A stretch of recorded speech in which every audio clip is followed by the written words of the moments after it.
title of our message today is a question. Are pigs smarter than people? And I hear giggles.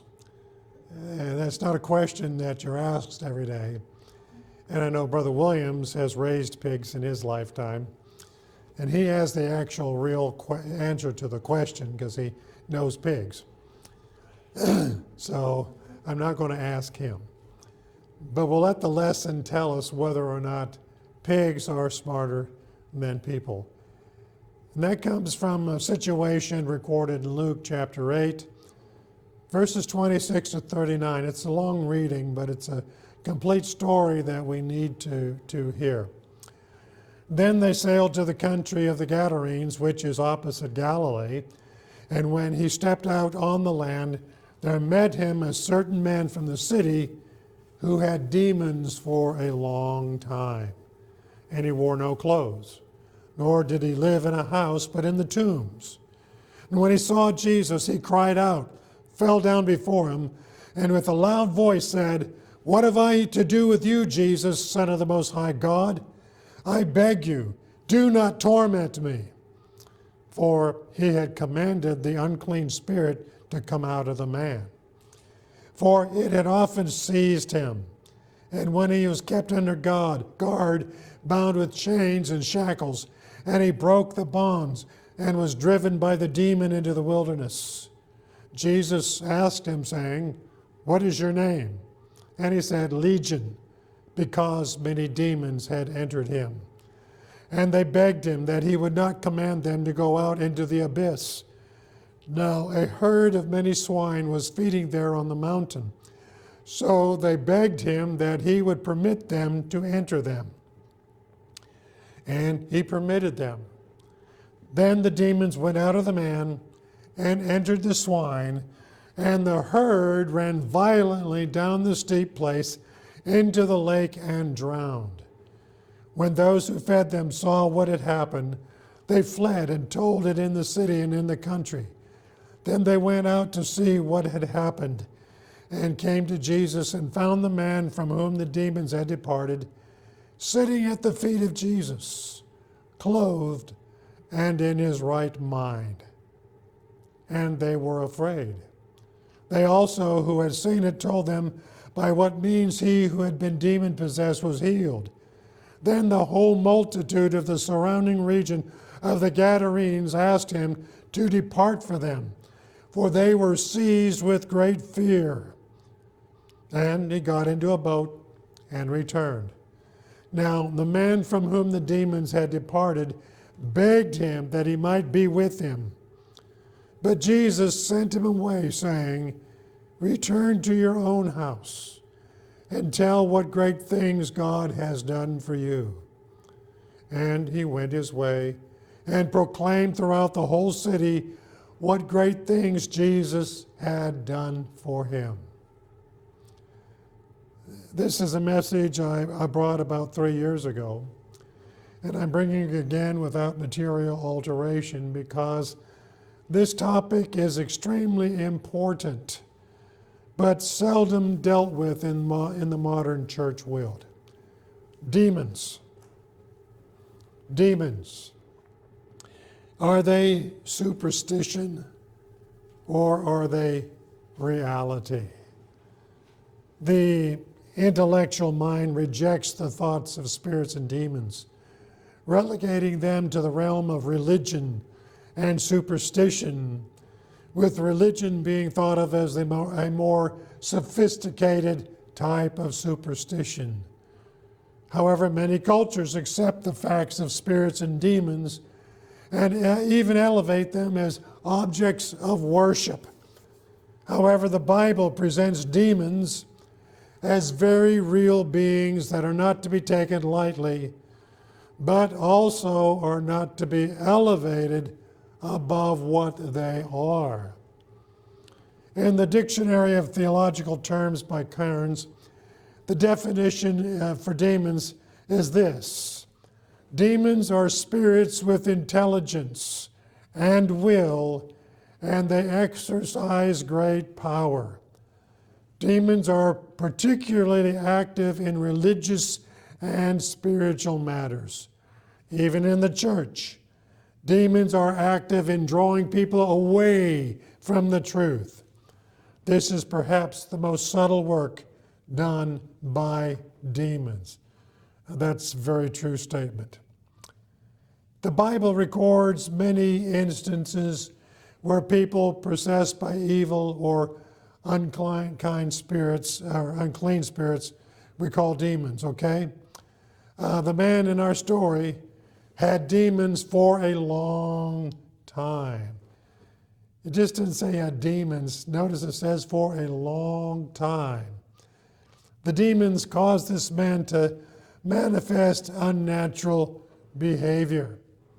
First, he wore no clothes. This man was deranged to such a degree that he had no sense of modesty, and he's reduced to nothing more than animal instinct. Second, he possessed an unnatural strength. We're told that his behavior was such that he had to be restrained with chains and shackles, but even these could not hold him, as the demons gave him the strength to break them. And third, he was subject to periodic seizures. Now, please understand that not all seizures people may have are evidence of demon possession, okay? I want to make that point very clear, very plain. There are genuine physical and medical causes for many kinds of seizures that people can have.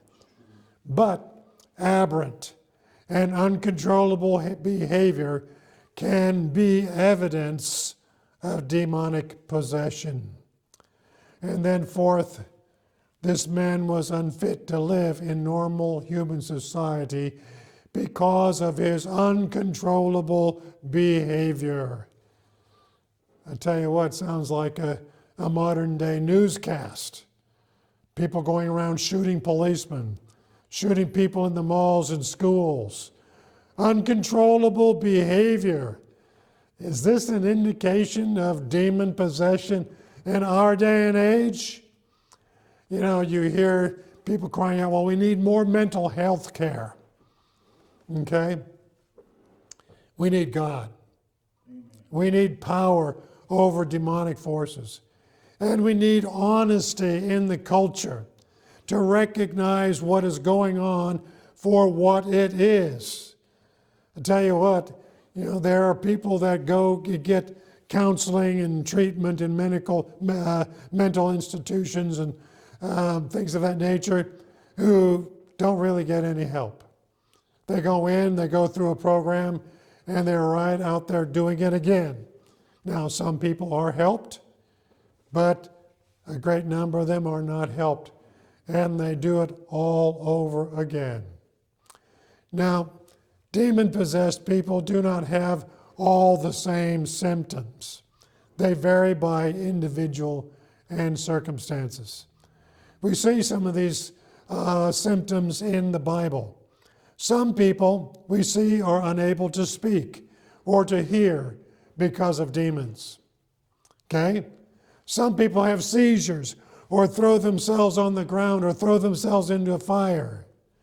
Some have uncontrollable or unsatisfiable sexual appetites. Some are habitual and uncontrollable liars. Some have what appear to be supernatural gifts of fortune telling or what looks like extrasensory perception. I was trying to say that word. And then some are super religious. How does a person become demon possessed? How does a person become demon possessed? Well, the Bible does not give a precise exposition on how people become demon possessed.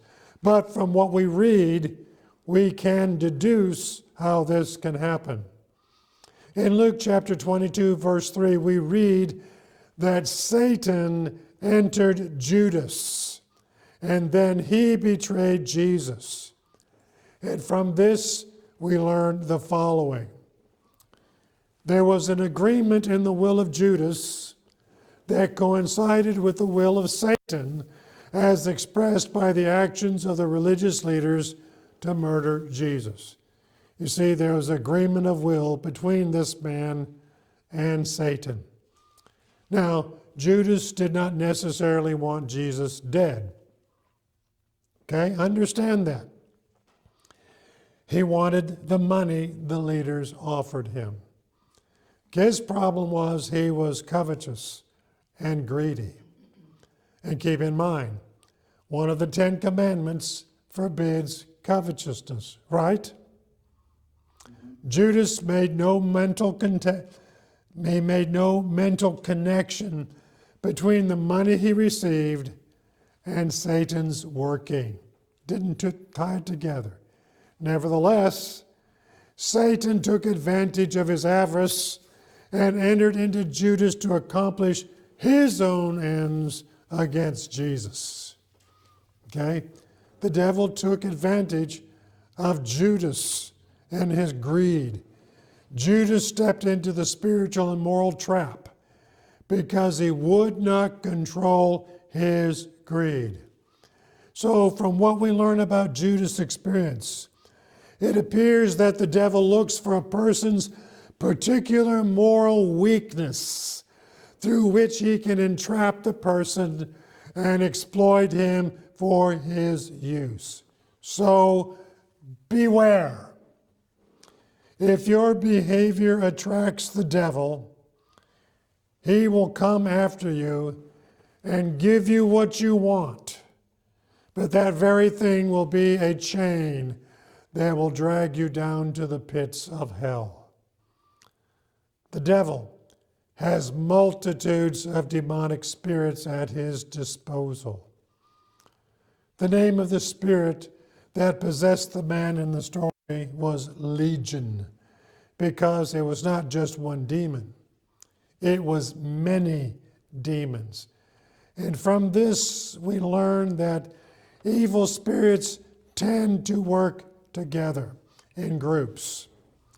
Once a demon has taken control of a person, it attracts other demons in a confederation that overwhelms the person's spirit and personality and then takes control of his will. For example, suppose a person has the moral weakness of telling lies. Okay? Remember, one of the 10 Commandments is not to bear false witness. Don't tell lies, okay? So, some person has a moral weakness of telling lies. He may be overtaken by a lying spirit. And I have met people who, when the truth would serve them better, would tell a lie because they could not help themselves. Why? They were possessed by a lying spirit. Now, that lying spirit may reach out and attract a deceitful spirit so that the person becomes more devious in his behavior. Then together, they attract a spirit of greed, and then a spirit of stealing, then a spirit of resentment, and many other spirits as the person's behavior becomes more and more aberrant. In time, the person's spirit and personality become totally dominated by demons so that he has almost lost his own identity and has become the puppet of the devil. You'll notice that when Jesus addressed the man possessed with the Spirit spoke in him. It wasn't the man that spoke. It was the voice of demons. They said, "What have I to do with you, Jesus, Son of the mighty God? I beg you, do not torment me." And friends, I have seen this myself. I've been dealing with a person that had demons in them. And then there'll be times when the demons would actually take over the person's voice and speak. And then when they'd stop, the person wouldn't remember what they said. Wouldn't realize that they had just been talking. Okay? This is real. This is not made up. Okay? Now, the man in our story was in bad shape. And by this time, it seemed that he was hopelessly lost. But in reality, he wasn't hopelessly lost.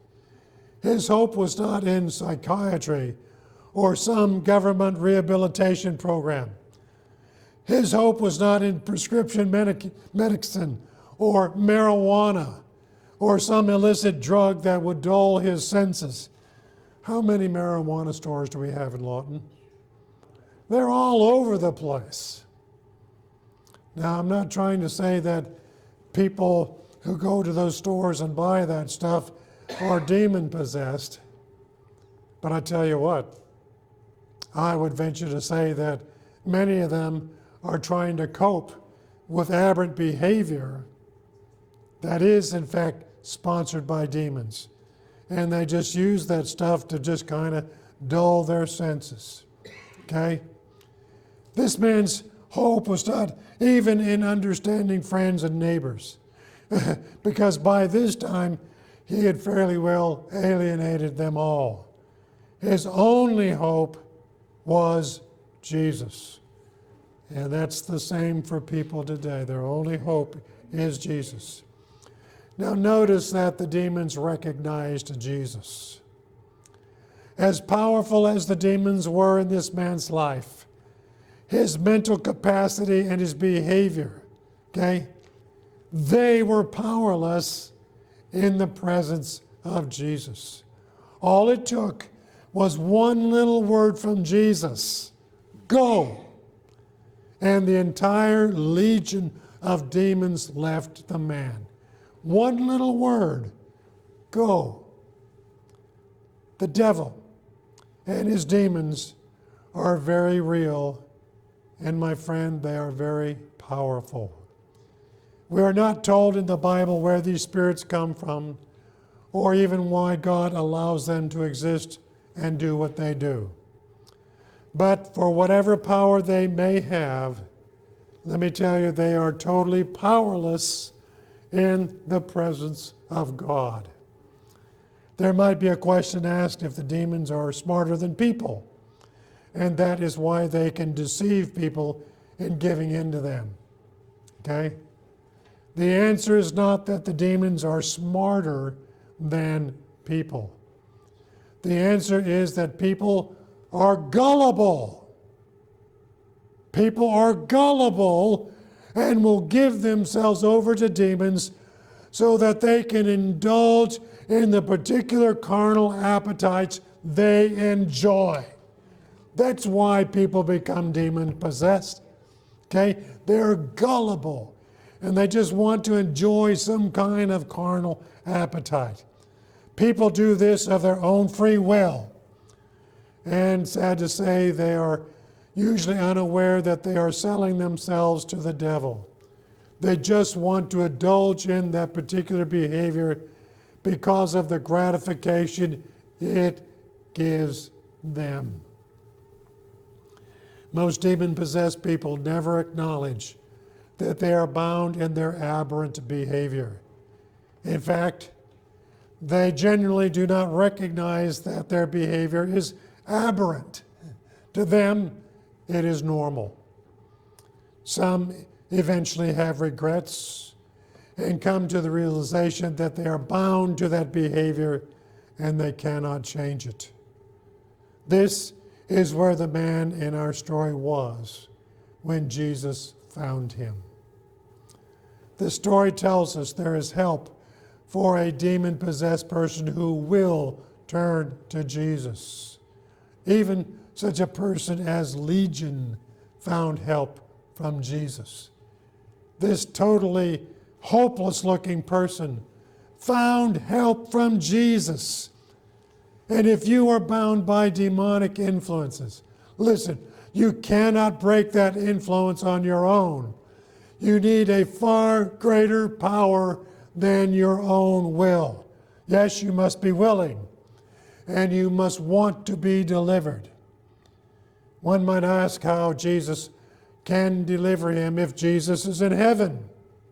Okay? That's a fair question. The answer is that Jesus has given his church authority over demons, and in his name we have authority to cast out demons out of people. Read the Gospels. Read the book of Acts. Church history has countless accounts of people delivered from demonic influence.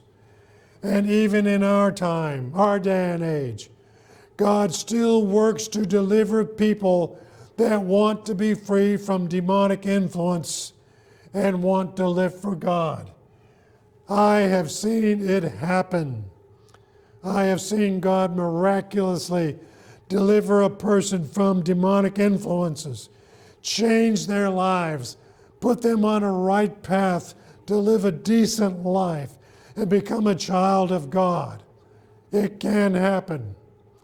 Notice that when Jesus delivered the man from his demons, he told him, "Return to your own house and tell what great things God has done for you." God will deliver people today, and God can use their testimony to help others that are bound to come to him for deliverance. So, let's give us some practical advice. First of all, not all sinners are demon-possessed. Okay? But there are probably more demon-possessed people in the world than we realize. And certainly, they need the gospel message. But remember, demons do not just take over people without their consent. Demons seek out people that have strong attachments to their moral weaknesses. So the Bible gives us some admonition for protecting ourselves. First is 2 Timothy chapter 2, verse 22. There the Apostle Paul writes, "Flee also youthful lust, but pursue righteousness, faith, love, peace with those who call on the Lord out of a pure heart." Adam Clarke says about youthful lust, not only all irregular and sensual desires, but pride, ambition, and above all, the lust of power, to which most men will sacrifice all other propensities, their ease, pleasure, health, etc. This is the most bewitching passion in the human heart. Carnal pleasures are the sins of youth. Ambition, and the love of power, the sins of middle age. And covetousness and carking cares. In case you don't know what carking cares are, it's anxiety. Okay? Covetousness and anxiety, the crimes of old age. Some of us here better listen to that. Paul tells us not only to resist these lusts, but to run away from them. Do not entertain them for a moment, but instead commit yourself to living for God and to purity of heart. Then there's James chapter 4, verse 7. James admonishes us, "Therefore submit to God. Resist the devil, and he will flee from you." As with what Paul wrote to Timothy, James writes to us that we must make a moral choice. Resist the devil. But friends, this is not a one-time action. It is to be a pattern of life. Seek the will of God and continually be living in his will. Resist the devil. Resist the devil. He will come around you to tempt you in some very beguiling and desirable ways. But resist. Don't dabble in the things he uses to entice you. Resistance is the one thing the devil hates. And when you resist him, he will flee from you. So the question is, how long do I have to resist the devil? Well, James tells us to resist until he flees away. That's pretty straightforward. But what happens if you do not resist the devil? First, he won't go away, right? Second, you'll probably give in to temptation. And third, you may even give yourself over to a demonic spirit that will take you down a path in life that will destroy you. Someone might say, hey, preacher, are you trying to scare us? No. In this lesson, I'm just sharing an incident in the ministry of Jesus that has strong implications for life in our time. You see, God wants no one to be possessed by demons, but you have free will, and you can make such a choice. It behooves us to be aware of the devil's work. We exhorted in 1 Peter 5, verse 8, be sober, be vigilant. Why? Because your adversary, the devil, walks about like a roaring lion, seeking whom he may devour. Friends, this is not superstition. This is a very serious spiritual matter that is mostly ignored or dismissed in our day and age. Jesus cast the demons out of the poor man, and those spirits begged to be sent into a herd of pigs. And Jesus did just that. However, the pigs that had been in this man, this legion of pigs that controlled this man, these pigs had no use for the demons, and they could not stand their presence. So they jumped into the lake and drowned themselves rather than to be possessed by demons.